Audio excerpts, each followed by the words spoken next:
कथा चल रही थी पिंड में, उसमें कहा था अपनी जिंदगी में फायदे के लोग कम ढूंढो, शिव पुराण कहती अपनी जिंदगी में कायदे के लोग ज्यादा ढूंढो जो तुम्हारे जीवन को सार्थक कर सके।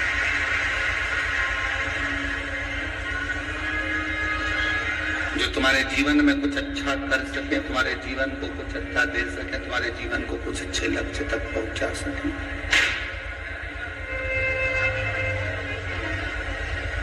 आप सब लाखों की संख्या में यहाँ पर शिव महापुराण की कथा सुनने के लिए जलगांव की पवित्र भूमि पर पहुंचे हो।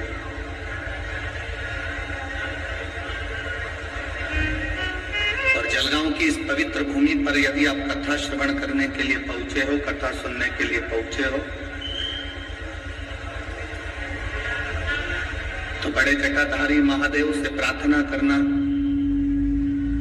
भगवान शिव से विनती करना, भगवान शंकर से प्रार्थना करना कि जिस कथा को आप श्रवण करने के लिए पहुंचे हो, देवादिदेव महादेव आपकी झोली खुशियों से भरकर यहां से भेजे और आप भगवान की भक्ति पाकर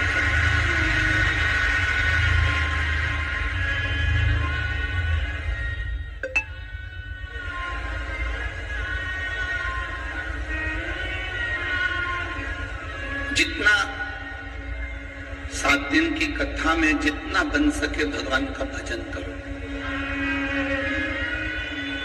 पंडाल में जहां कहीं भी बैठो, श्री शिवाय नमस्तुभ्यं जपते रहो, भगवान का नाम जाप करते रहो, जहां जगह मिल जाए।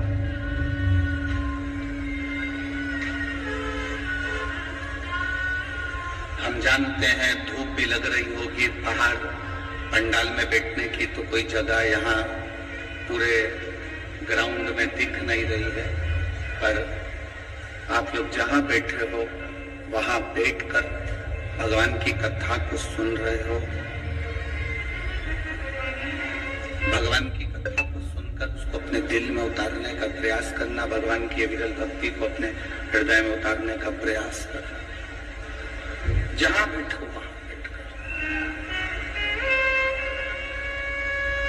अब कई लोग कहते हैं गुरुजी हमें आगे बैठने की जगह नहीं मिलती, कोई कहता है हमें वहां बैठने की जगह नहीं मिलती। हम एक बात आप लोगों से कहना चाहते हैं, 10,000 रुपए महीना कमाने वाला व्यक्ति और 10 लाख रुपए महीना कमाने वाला व्यक्ति, दोनों में चैन की नींद कौन सोता है? आप बताओ जरा।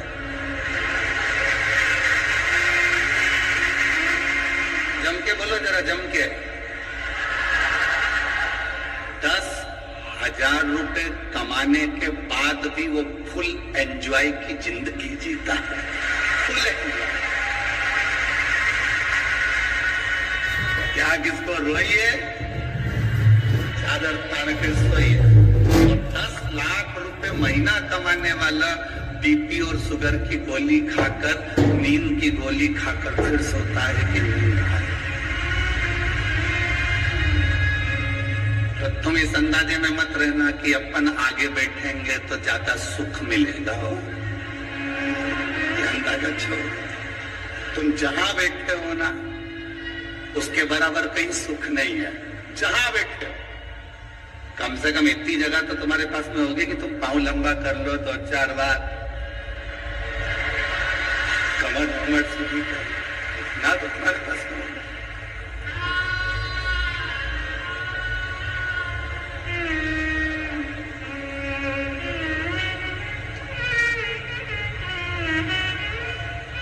बड़े बनकर कोई सुख नहीं है जितना छोटे बनकर सुख है।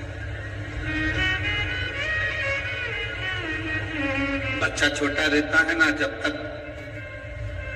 माँ की गोद में बड़ा रहता है, जैसे जैसे वो बड़ा होते चले जाता है तो माँ उसको उतारकर खिलौना पकड़ा कर नीचे सुला देती है। बच्चा खिलौने से खेलता रहता है, माँ अपना काम करती रहती है। जैसे जैसे बच्चा बड़ा होते चले जाएगा, वैसे वैसे उसके हाथ में खिलौना पकड़ा दिया जाएगा और वो खेलता रहेगा। जैसे जैसे आप बहुत उन्नति की सीढ़ी पर चढ़ते चले जाओगे, बहुत तरक्की करते चले जाओगे, गाड़ी, बंगला, परिवार, पत्नी, बच्चे, कुटुंब, सोना, चांदी, हीरा, पन्ना, फैक्ट्री, दुकान, ये खिलौने मेरा भोलेनाथ पकड़ाते जाता है और अपनी गोदी से नीचे उतारता जाता है। जितने छोटे बने रहोगे उतने परमात्मा के करीब बने रहोगे, भगवान के नजदीक बने रहोगे, भगवान के पास बने रहोगे। जितने छोटे हो उतने परमात्मा के करीब।